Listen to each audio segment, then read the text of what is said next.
हरे कृष्ण। 12वां अध्याय। अर्जुन बोले, जो अनन्य प्रेमी भक्तजन पूर्वोक्त प्रकार से निरंतर आपके भजन ध्यान में लगे रहकर आप सगुण रूप परमेश्वर को और दूसरे जो केवल अविनाशी सच्चिदानंद घन निरंकार निराकार ब्रह्म को ही अति श्रेष्ठ भाव से भजते हैं, उन दोनों प्रकार के उपासकों में अति उत्तम योग वेत्ता कौन है?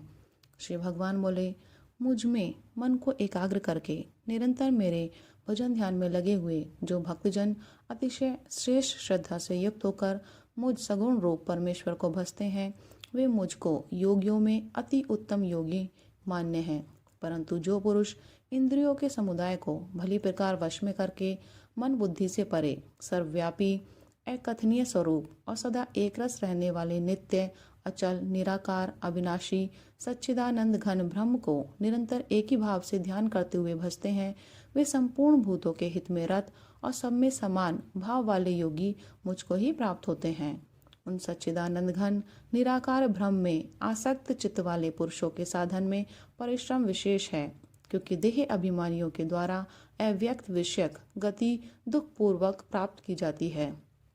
परंतु जो मेरे परायण रहने वाले भक्तजन संपूर्ण कर्मों को मुझ में अर्पण करके मुझ सगुण रूप परमेश्वर को ही अनन्य भक्ति योग से निरंतर चिंतन करते हुए भजते हैं, हे अर्जुन, उन मुझ में चित्त लगाने वाले प्रेमी भक्तों का मैं शीघ्र ही मृत्यु रूप संसार समुद्र से उद्धार करने वाला होता हूँ। मुझ में मन को लगा और मुझ में ही बुद्धि को लगा, इसके उपरांत तू मुझ में ही निवास करेगा, इसमें कुछ भी संशय नहीं है। यदि तू मन को मुझ में अचल स्थापन करने के लिए समर्थ नहीं है, तो हे अर्जुन, अभ्यास रूप योग के द्वारा मुझको प्राप्त होने के लिए इच्छा कर।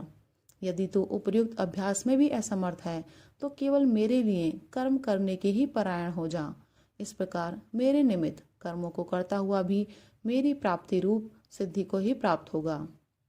यदि मेरी प्राप्ति रूप योग के आश्रित होकर उपयुक्त साधन को करने में भी तू असमर्थ है, तो मन बुद्धि आदि पर विजय प्राप्त करने वाला होकर सब कर्मों के फल का त्याग कर। मर्म को न जानकर किए हुए अभ्यास से ज्ञान श्रेष्ठ है, ज्ञान से मुझ परमेश्वर के स्वरूप का ध्यान श्रेष्ठ है, और ध्यान से भी सब कर्मों के फल का त्याग श्रेष्ठ है, क्योंकि त्याग से तत्काल ही परम शांति होती है। जो पुरुष सब भूतों में द्वेष भाव से रहित, स्वार्थ रहित, सबका प्रेमी और हेतु रहित दयालु है, तथा ममता से रहित, अहंकार से रहित, सुख दुखों की प्राप्ति में सम और क्षमावान है, अर्थात अपराध करने वाले को भी अभय देने वाला है, तथा जो योगी निरंतर संतुष्ट है, मन इंद्रियों सहित शरीर को वश में किए हुए है और मुझ में दृढ़ निश्चय वाला है, वह मुझ में अर्पण किए हुए मन बुद्धि वाला मेरा भक्त मुझको प्रिय है, जिससे कोई भी जीव उद्वेग को प्राप्त नहीं होता और जो स्वयं भी किसी जीव से उद्वेग को प्राप्त नहीं होता, तथा जो हर्ष अमर्ष भय और उद्वेग आदि से रहित है, वह भक्त मुझको प्रिय है। जो पुरुष आकांक्षा से रहित, बाहर भीतर से शुद्ध, चतुर, पक्षपात से रहित और दुखों से छूटा हुआ है, वह सब आरंभों का त्यागी मेरा भक्त मुझको प्रिय है।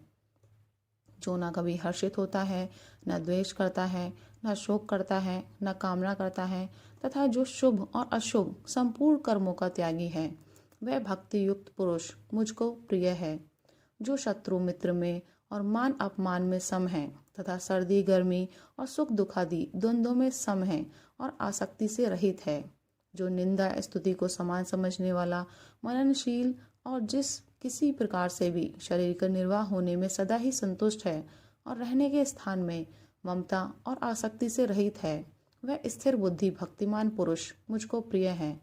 परंतु जो श्रद्धा युक्त पुरुष मेरे परायण होकर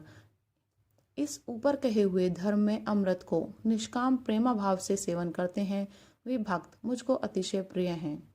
राधे राधे।